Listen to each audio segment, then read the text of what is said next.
ทาชินาวงศารามรุ่งเรืองรองส่องแสงพระธรรมสุดเลิศล้ำผู้ถิ่นธานีผู้คนไกลไกลรวมเติมบารมีด้วยศรัทธานำพาชีวีให้ลูกนี้สุขีเรื่อยมา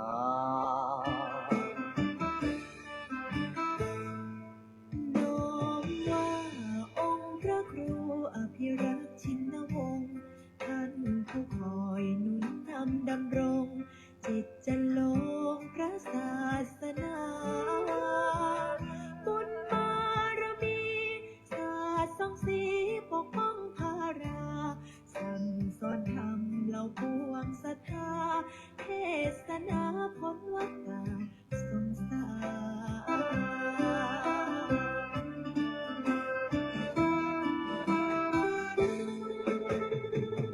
จอมราชันองค์มหาวชิราลงกรณ์ผู้ทรงเป็นมิ่งมาหิศรคุณบอนคุ้มครอบเหตุพันในวโรกาสราชาพิเศษทะเลิงทวันเป็นสร้างอารามงดงามตระการถวายองค์ท่านเป็นราชกุศล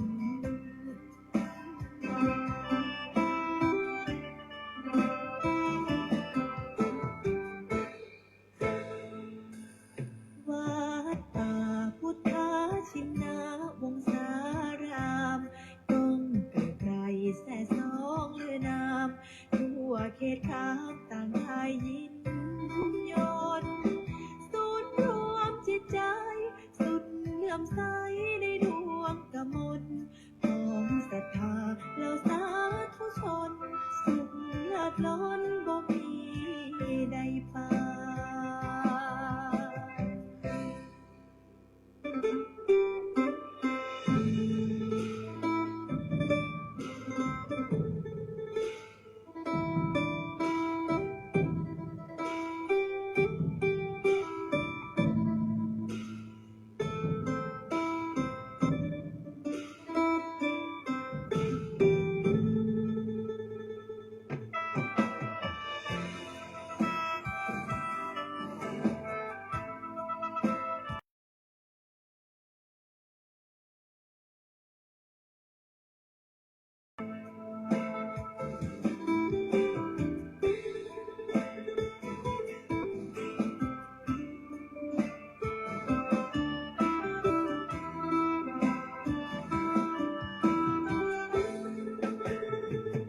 จอ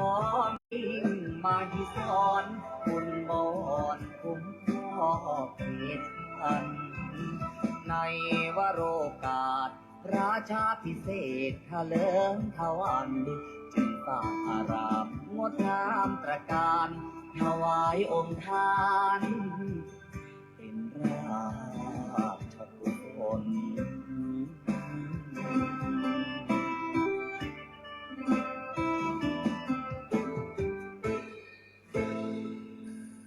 ถึงการอันมงคลของชนสังวรขอวันพาประนุษน้อมก่อนกราบวิงวอนอ้อนอธิษฐานพระบารมีรุ่งเรืองสีนั้นจงบันดาลสิ่งศักดิ์สิทธิ์ทั่วถิ่นสถานโปรดช่วยประทานโลกนั้นร่มเย็น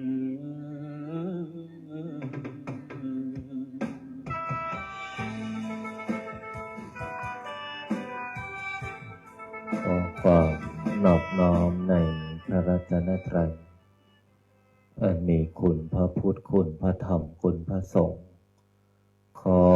ถวายความอาลัยในหลวงพ่อเจ้าพระคุณสมเด็จพระพุทธชินวงศ์องค์อดีตเจ้าวาดวัดพิชยญาติการาม ขอโอกาสและถวายความเคารพในพระมหาเถรานุเถระ เพื่อนกัลยาณมิตรเพื่อนกัลยาณธรรมทุกรูปทุกท่านขอความสุขความสวัสดีจงบังเกิดมีแก่ญาติโยมญาติธรรมโลกหลานหม่นมหาจักรพรรดิทุกท่านทุกคนที่ได้มาพร้อมจิตตั้งใจในการสวดมนต์และก็ขออนุโมทนาเอาละต่อจากนี้ขอให้พวกเราพร้อมจิตตั้งใจสวดมนต์ในวันนี้ได้พร้อมเพียงกันพุทธังชีวิตังเมปุเชมิธัมมังชีวิตังเมปุเชมิสังฆังชีวิตังเมปุเชมิพุทธังวันทามิธัมมังวันทามิสังฆังวันทามิคูปัญชาอาจาริยคุณังวันทามิมาตาปิตุคุณังวันทามิภาไตรสิกขาคุณังวันทามินะโมตัสสะภะคะวะโตอะระหะโตสัมมาสัมพุทธัสสะนะโมตัสสะภะคะวะโตอะระหะโตสัมมาสัมพุทธัสสะนะโมตัสสะภะคะวะโตอะระหะโตสัมมาสัมพุทธัสสะพุทธังสรณังคัจฉามิธัมมังสรณังคัจฉามิสังฆังสรณังคัจฉามิทุติยมปิพุทธังสรณังคัจฉามิทุติยมปิธัมมังสรณังคัจฉามิทุติยมปิสังฆังสรณังคัจฉามิตติยมปิพุทธังสรณังคัจฉามิตติยมปิธัมมังสรณังคัจฉามิตติยมปิสังฆังสรณังคัจฉามิปานาติปาตาเวรมณีสิกขาปะทังสมาธิยามิอาทินนาทานาเวรมณีสิกขาปะทังสมาธิยามิกาเมสุมิชฌาจาราเวรมณีสิกขาปะทังสมาธิยามิโมสาวาทาเวรมณีสิกขาปะทังสมาธิยามิสุราเมรยามัชฌาปมาทฐานาเวรมณีสิกขาปะทังสมาธิยามิอิมานิปัญจสิกขาปทานิสมาธิยามิอิมานิปัญจสิกขาปทานิสมาธิยามิอิมานิปัญจสิกขาปทานิสมาธิยามิสีเลนะสุขติงยันติสีเลนะโภคสัมปทาสีเรนะนิพุติงยันติตัสมามิโสทะเยนะโมตัสสะภะคะวะโตอะระหะโตสัมมาสัมพุทธัสสะนะโมตัส สสะภะคะวะโตอะระหะโตสัมมาสัมพุทธัสสะนะโมตัสสะภะคะวะโตอะระหะโตสัมมาสัมพุทธัสสะพุทธังอาราธนานังกโรมิธัมมังอาราธนานังกโรมิสังฆังอาราธนานังกโรมินะโมโพธิสัตว์โตอาคันติมายาอิติภควานะโมโพธิสัตว์โตอาคันติมายาอิติภควานะโมโพธิสัตว์โตอาคันติมายาอิติภควานะโมโพธิสัตว์โตพรหมปัญโยนะโมโพธิสัตว์โตพรหมปัญโยนะโมโพธิสัตว์โตพรหมปัญโยโยโทโสโมหะจิตเตนาภูนทัสสมิงปาปะกะโตมายากามะทะเมกะตังโทสังสัพพะปะปังวินาสันโตโยโทโสโมหะจิตเตนาธัมมัสสมิงปาปะกะโตมายากามะทะเมกะตังโทสังสัพพะปะปังวินาสันโตโยโทโสโมหะจิตเตคัสสมิงปาปะกะโตมายากามะทะเมกะตังโทสังสัพพะปะปังวินาสันโตนะโมตัสสะภะคะวะโตอะระหะโตสัมมาสัมพุทธัสสะนะโมตัสสะภะคะวะโตอะระหะโตสัมมาสัมพุทธัสสะนะโมตัสสะภะคะวะโตอะระหะโตสัมมาสัมพุทธัสสะนะโมพุทธายะพระพุทธไตรรัตนญาณมณีโนภาลันสิสหัสสะสุธรรมาพุทโธธรรมโมสังโฆยะถาพุทโมนาพุทธบูชาธรรมบูชาสังฆบูชาอาคิทานังวารังคันทังสิวารินจมหาเถลังอาหังวันทามิทุระโตอาหังวันทามิธาตุโยอาหังวันทามิสัพพะโตพุทธานธรรมสังฆปูญเชมินะโมพุทธายะ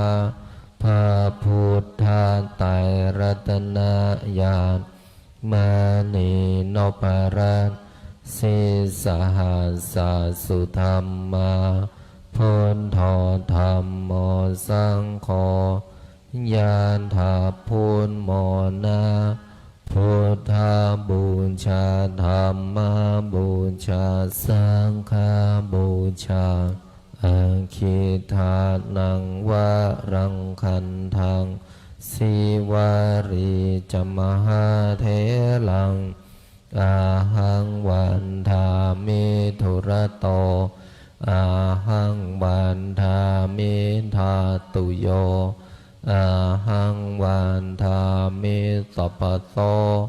พุทธานธรรมสังฆปูญเชมินะโมพุทธายะพระพุทธไตรรัตนญาณ มานีโนปารัสสิสหัสสะสุธรรมมาพุทโธธรรมโมสังโฆยานถาพุทโมนาพุทธาบูชาธรรมบูชาสังฆบูชาอาคิทานังวะรังคันทังสิวารีจมหาเทลัง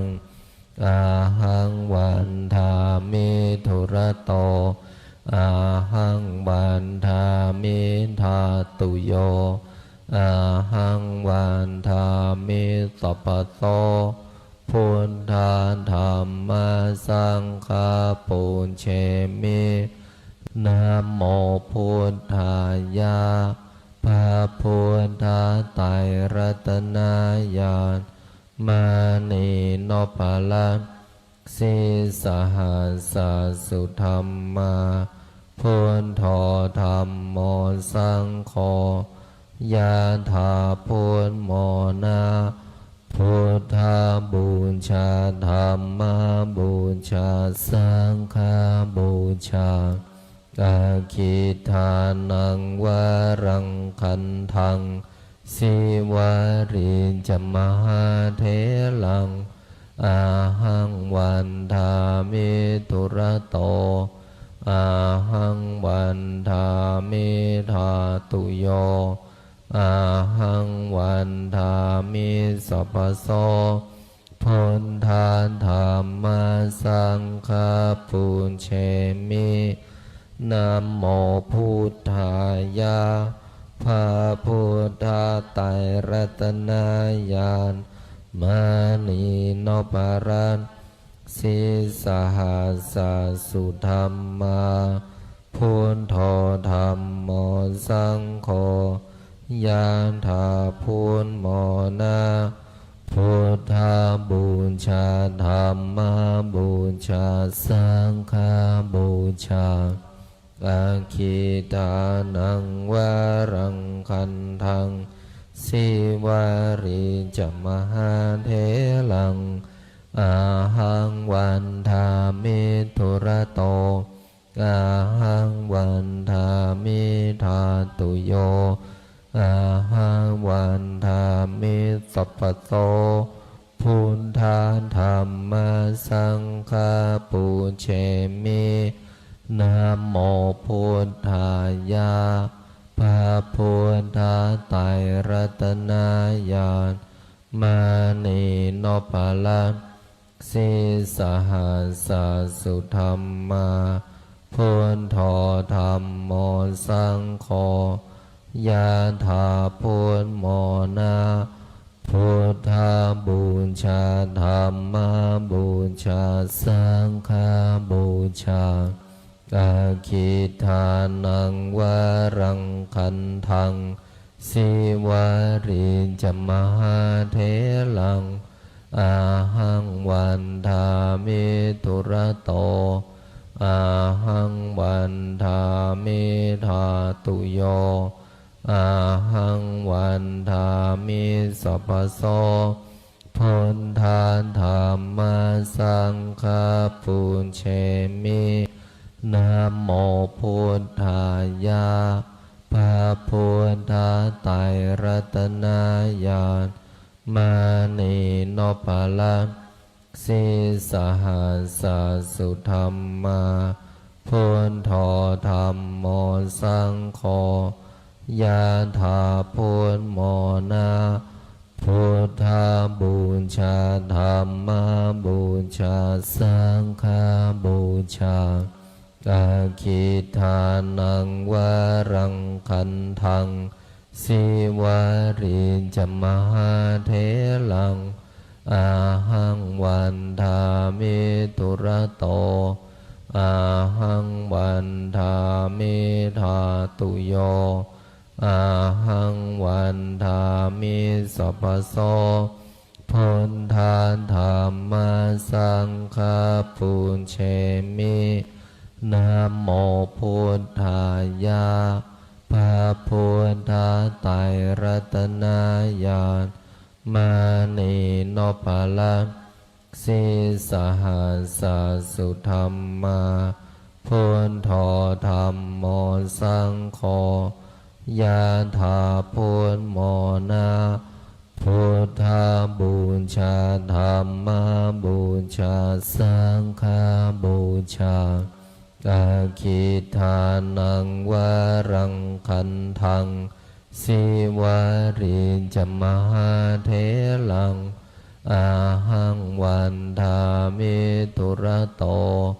อาหังวันทามิธาตุโยอาหังวันทามิสัพพโสพุทธาธรรมสังฆปุญเชมินะโมพุทธายะพระพุทธไตรรัตนญาณมานีโนภาลัง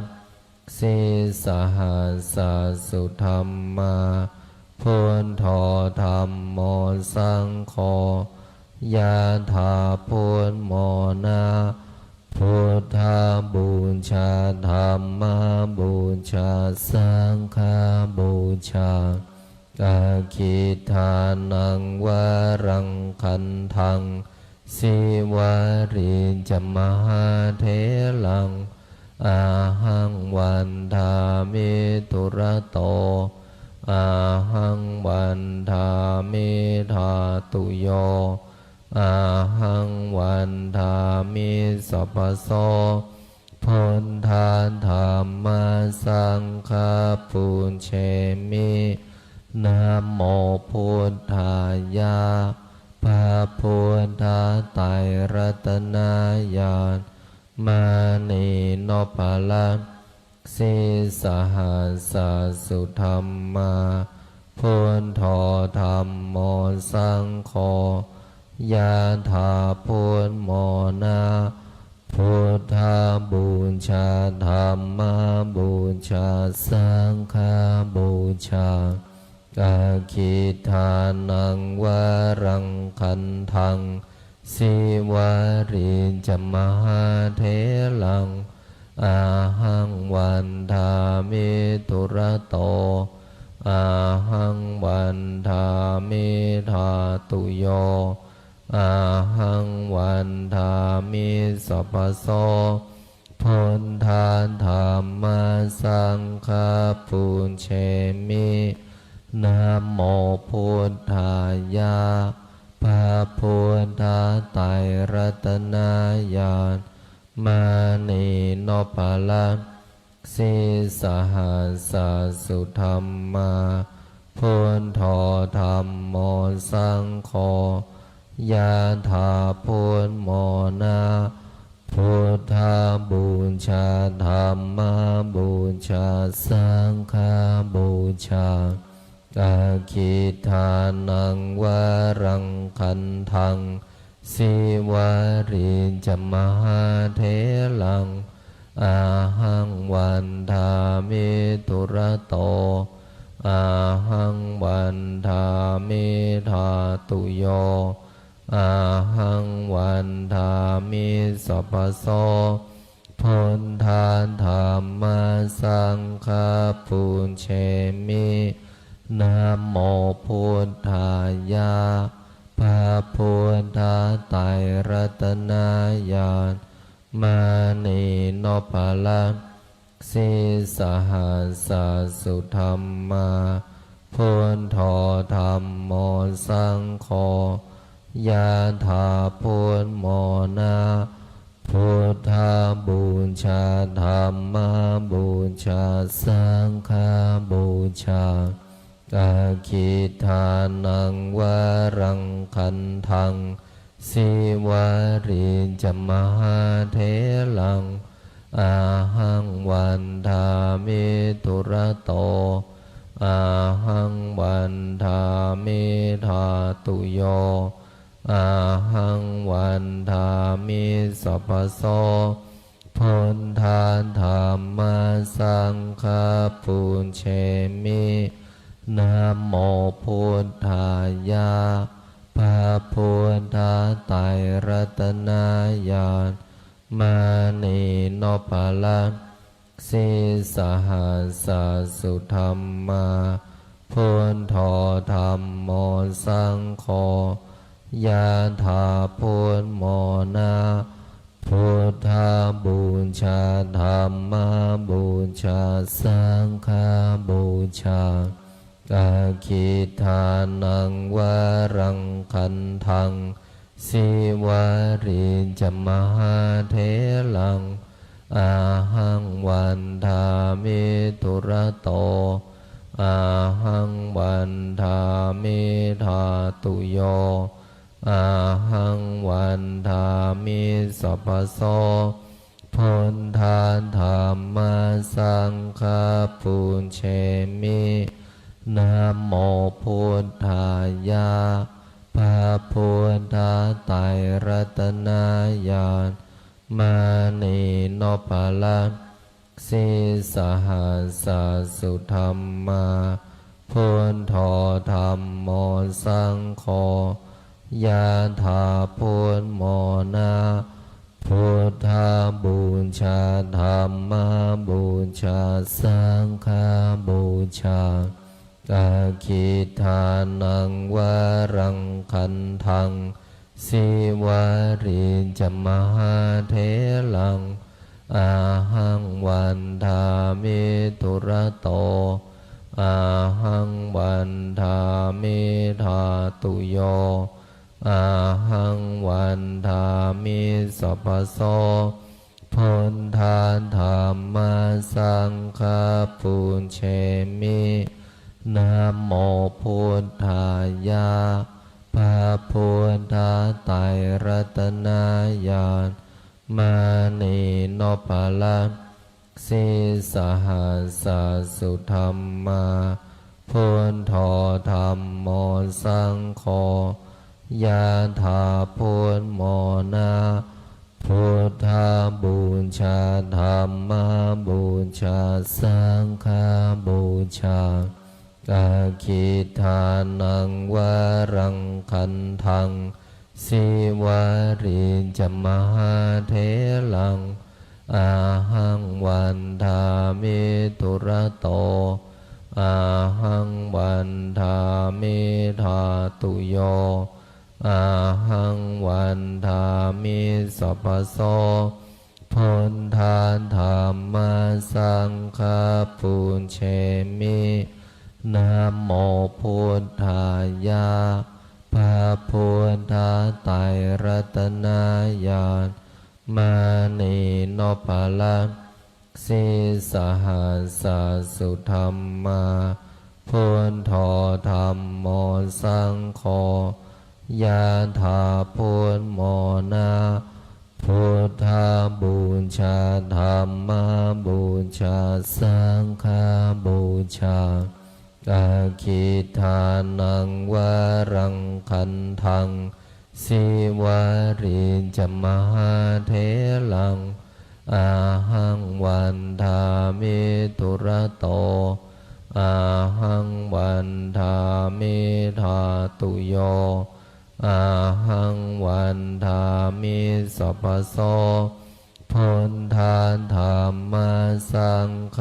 ปุญเชมินะโมพุทธายะพระพุทธไตรรัตนญาณมานีโนปาลันสิสหัสสุธรรมาพุทโธธรรมโมสังโฆยะถาพุทโมนาพุทธาบูชาธรรมบูชาสังฆบูชาอาคิทานังวารังคันทังสิวาริจมหาเถลัง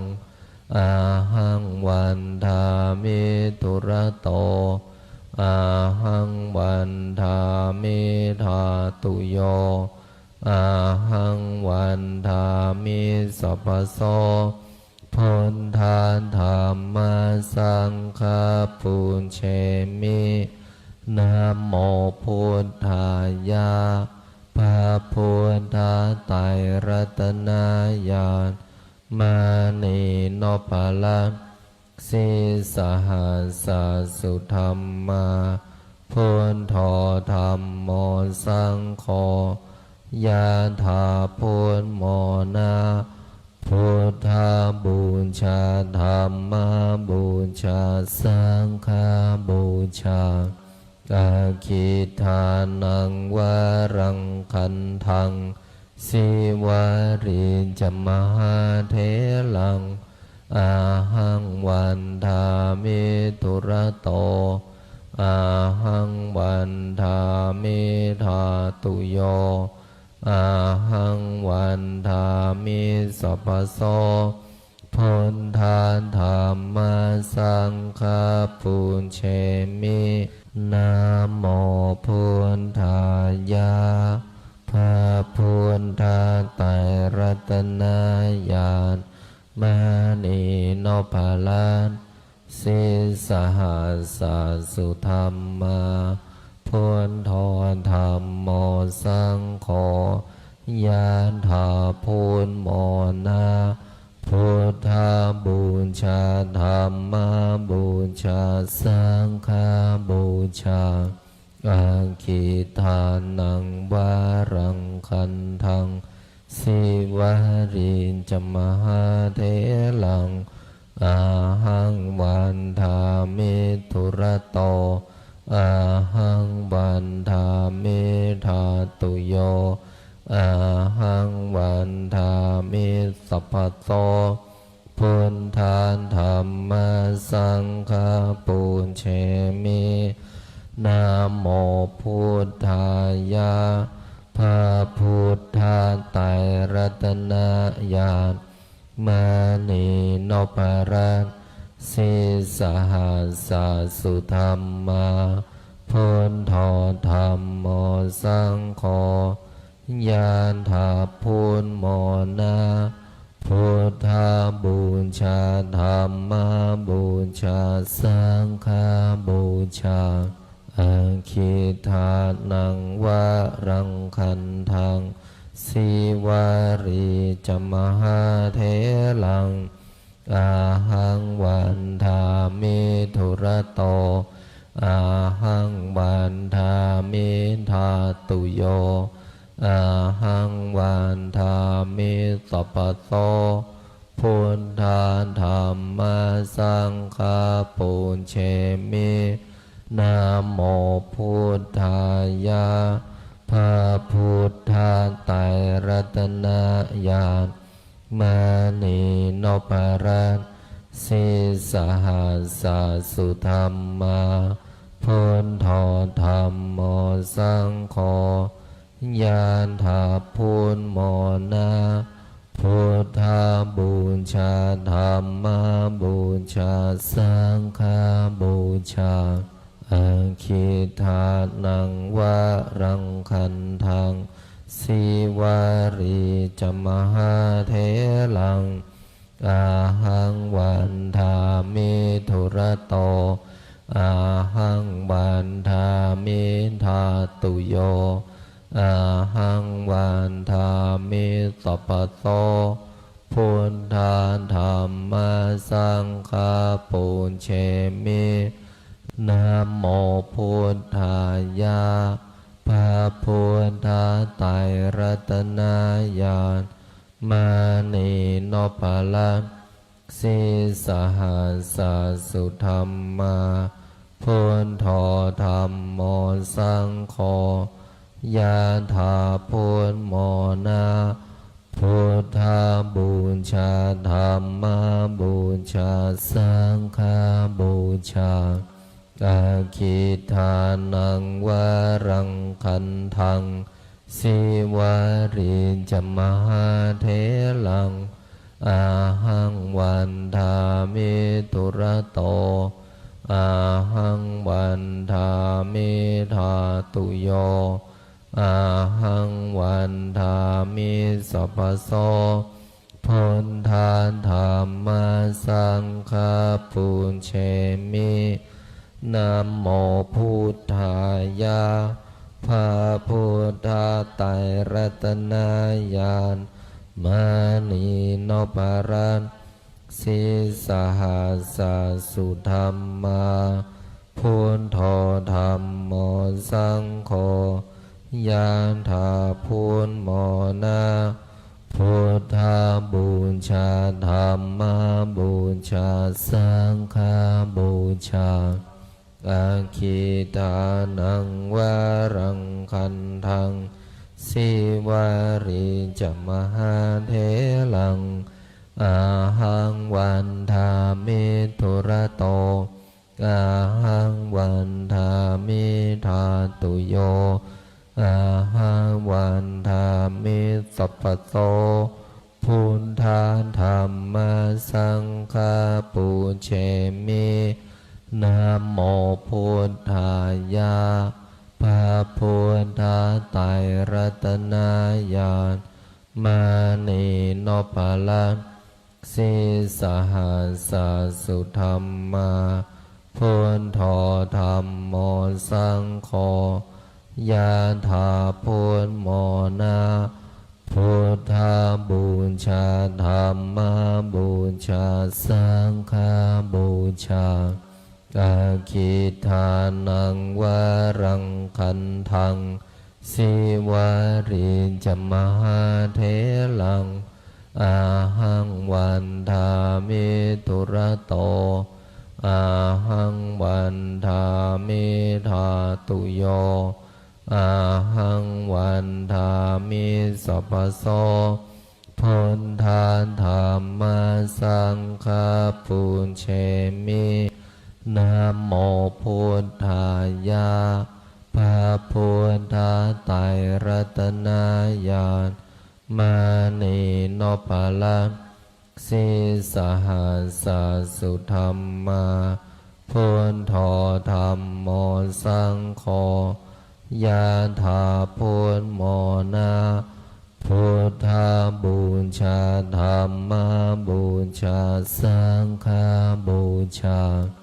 อาคิทานังวารังคันทังสิวาริจมหาเถลังอาหังวันทามิทุระโตอาหังวันทามิธาตุโยอาหังวันทามิสัพพโสพุทธาธรรมสังฆาปุเชมินะโมพุทธายะพระพุทธไตรรัตนญาณมานีโนภาลังสิสหัสสสุธรรมาพุทโธธรรมโมสังโฆยะถาพุทโมนาพุทธาบูชาธรรมบูชาสังฆบูชาอาคิทานังวารังคันทังสิวาริจมหาเถลังอาหังวันทามิทุระโตอาหังวันทามิธาตุโยอาหังวันทามิสัพพโสพุทธาธรรมสังฆาปุเชมิ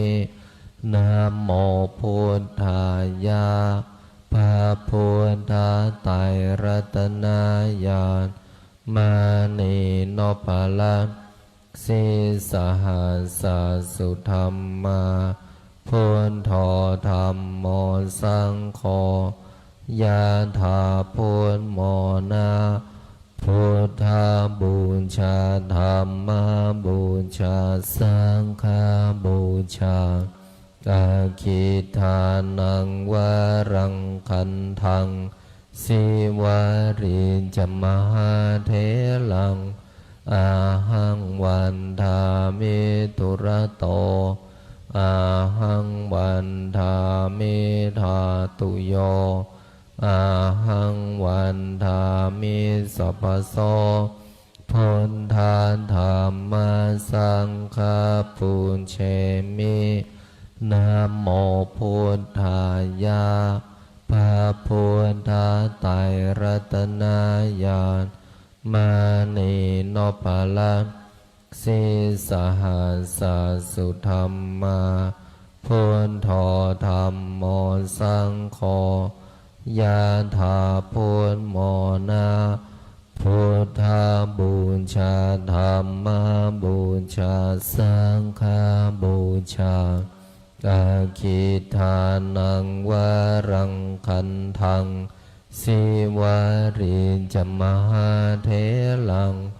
อาหังวันทามิตุระโตอาหังวันทามิธาตุโยอาหังวันทามิสัพพโสพุทธาธัมมาสังฆาปุญเชมินะโมพุทธายะพระพุทธไตรรัตนญาณมานีโนปาลังสีสหัสสุธรรมาพุทโธธรรมโมสังโฆยะถาพุทโมนาพุทธาบูชาธรรมบูชาสังฆบูชาอาคิทานังวารังคันทังสิวาริจมหาเถลังอาหังวันทามิตุระโตอาหังวันทามิธาตุโยอาหังวันทามิสัพพโสพุทธาธัมมาสังฆาปุญเชมินะโมพุทธายะพระพุทธไตรรัตนญาณมานีโนปาลังสีสหัสสุธรรมาพุทโธธรรมโมสังโฆยะถาพุทโมนาพุทธาบูชาธรรมบูชาสังฆบูชาอาคิทานังวารังคันทังสิวาริจมหาเถลังอาหังวันทามิตุระโตอาหังวันทามิธาตุโยอาหังวันทามิสัพพโสพุทธาธัมมาสังฆาปุญเชมินะโมพุทธายะพระพุทธไตรรัตนญาณมานีโนปาลังสีสหัสสุธรรมาพุทโธธรรมโมสังโฆยะถาพุทโมนาพุทธาบูชาธรรมบูชาสังฆบูชาอาคิทานังวารังคันทังสิวาริจมหาเถลังอาหังวันทามิตุระโตอาหังวันทามิธาตุโยอาหังวันทามิสัพพโสพุทธาธัมมาสังฆาปุญเชมินะโมพุทธายะพระพุทธไตรรัตนญาณมานีโนปาลังสีสหัสสุธรรมาพุทโธธรรมโมสังโฆยะถาพุทโมนาพุทธาบูชาธรรมบูชาสังฆบูชาอาคิทานังวารังคันทังสิวาริจมหาเถลังอาหังวันทามิตุระโตอาหังวันทามิธาตุโยอาหังวันทามิสัพพโสพุทธาธัมมาสังฆาปุญเชมินะโมพุทธายะพระพุทธไตรรัตนญาณ มานีโนปะละสิสหัสสุธรรมาพุทโธธรรมโมสังโฆยะถาพุทโมนาพุทธาบูชาธรรมบูชาสังฆบูชาอาคิทานังวารังคันทังสิวาริจมหาเถลังอาหังวันทามิตุระโตอาหังวันทามิธาตุโยอาหังวันทามิสัพพโสพุทธาธรรมสังฆปุญเชมินะโมพุทธายะพระพุทธไตรรัตนญาณมานีโนปะละสิสหัสสุธรรมาพุทโธธรรมโมสังโฆยะถาพุทโมนาพุทธาบูชาธรรมบูชาสังฆบูชาอาคิทานังวารังคันทังสิวาริจมหาเถลังอาหังวันทามิตุระโตอาหังวันทามิธาตุโยอาหังวันทามิสัพพโสพุทธาธรรมสังฆปุญเชมินะโมพุทธายะพระพุทธไตรรัตนญาณมานีโนปะละสิสหัสสุธรรมาพุทโธธรรมโมสังโฆยะถาพุทโมนาพุทธาบูชาธรรมบูชาสังฆบูชาอาคิทานังวารังคันทังสิวาริจมหาเถลังอาหังวันทามิตุระโตอาหังวันทามิธาตุโยอาหังวันทามิสัพพโสพุทธาธรรมสังฆปุญเชมินะโมพุทธายะพระพุทธไตรรัตนญาณมานีโนปะละสิสหัสสุธรรมาพุทโธธรรมโมสังโฆยะถาพุทโมนาพุทธาบูชาธรรมบูชาสังฆบูชาอาคิทานังวารังคันทังสิวาริจมหาเถลังอาหังวันทามิตุระโตอาหังวันทามิธาตุโยอาหังวันทามิสัพพโสพุทธาธรรมสังฆปุญเชมินะโมพุทธายะพระพุทธไตรรัตนญาณมานีโนปะละสิสหัสสุธรรมาพุทโธธรรมโมสังโฆ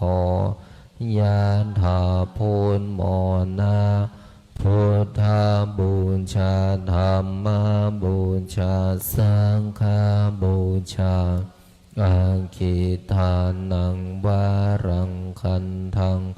สิวาริจมหาเถลังอาหังวันทามิตุระโตอาหังวันทามิธาตุโยอาหังวันทามิสัพพโสพุทธาธรรมสังฆปุญเชมินะโมพุทธายะพระพุทธไตรรัตนญาณ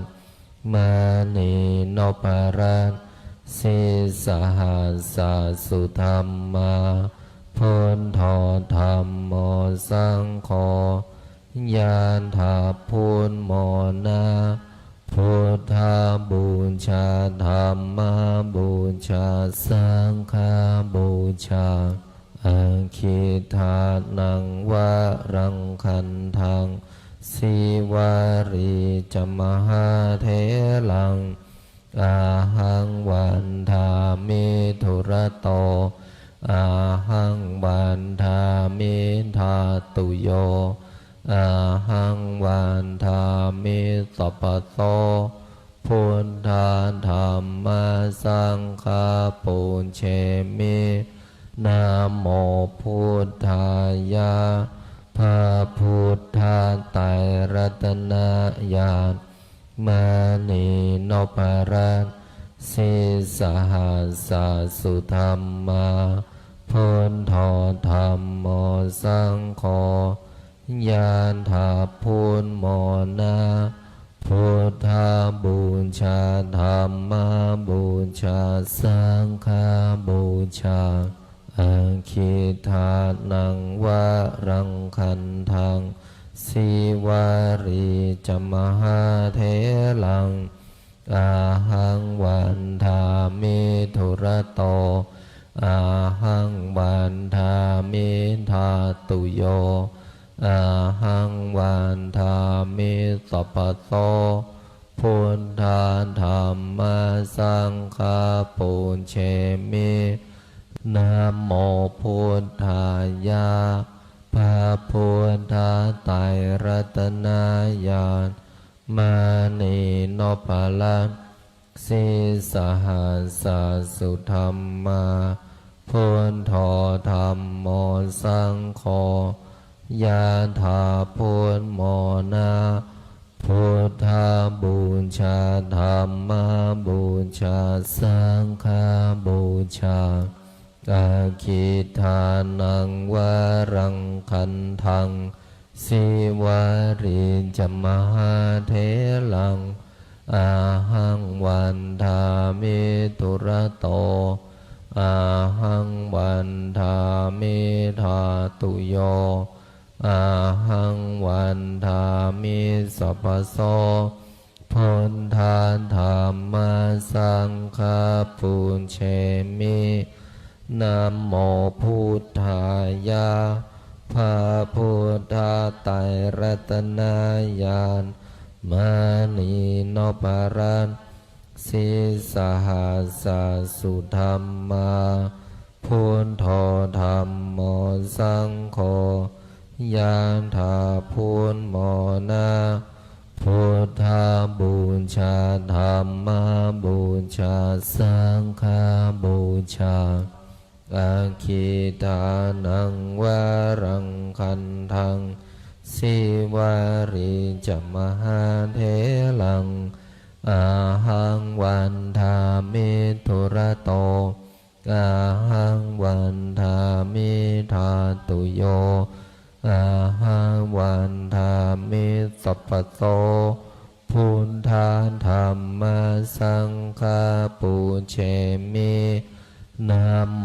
พุทธายะพระพุทธาไตรรัตนญาณมานีโนปารัส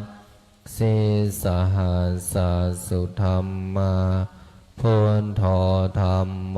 สังโฆยาถาพุทโมนาพุทธาบูชาธรรมบูชาสังฆบูชาอาคิทานังวะรังคันทังสิวารีจมหาเทลังอาหังวันทามิทุระโตอาหังวันทามิทาตุโยอาหังวันทามิสัพพโสพุทธาธรรมสังฆาปุญเชมินะโมพุทธายะพระพุทธไตร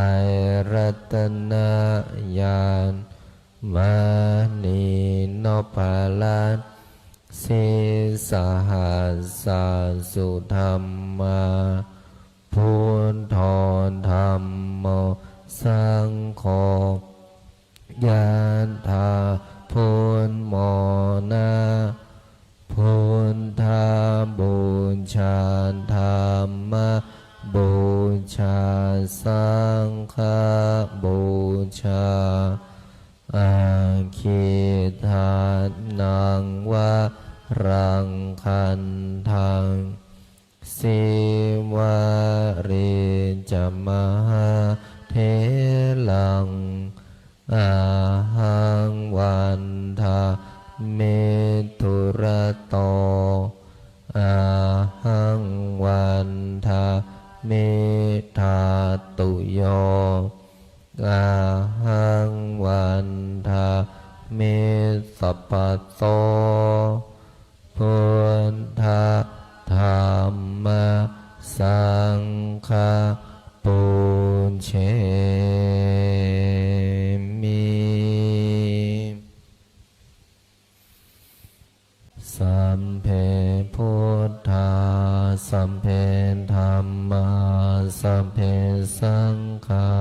ปะลาปัตตาปัจเจกานันจะยังพรังอรหันตานันจะเตเชนาราคัมพันธามิสัมภาโสสัพเพพุทธาสัมเพธัมมาสัมเพสังฆาภราปัตตาปัจเจ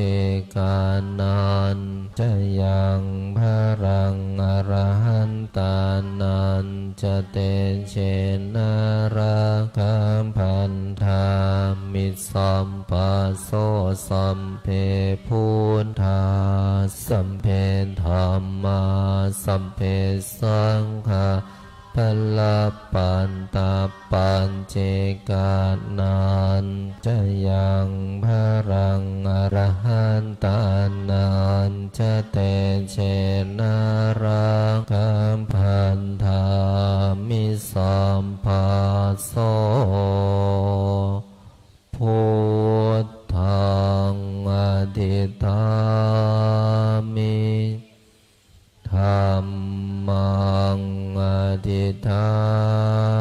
มิสังฆังอธิฐามิขออำนาจบุญกุศลที่เกิดจากการสวดมนต์บทมหาจักรพรรดิบุญใดกุศลใดที่สำเร็จแล้วจงประสิทธิประทานพรให้ลูกหลานมนต์มหาจักรพรรดิทุกท่านทุกคนจงมีแต่ความสุขความเจริญนึกคิดทำปรารถนาสิ่งใดขอให้สิ่งนั้นพันสำเร็จสมความปรารถนาทุกประการอีกทั้งขอให้ทุกคนอย่าอดอย่าอยากอย่ายากอย่าจนให้มั่งให้มีให้ร่ำให้รวยมีเงินมีทองเหลือกินเหลือเก็บเหลือใช้มีสุขภาพร่างกายที่แข็งแรง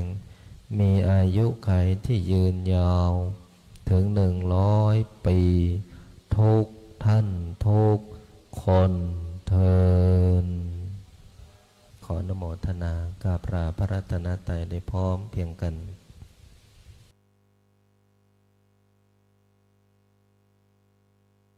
อะระหังสัมมาสัมพุทโธภะคะวาพุทธังภะคะวันตังอะภิวาเทมิสวากขาโตภะคะวะตะธัมโมธัมมังนามัสสามิสุปฏิปันโนภะคะวะโตสาวกสัง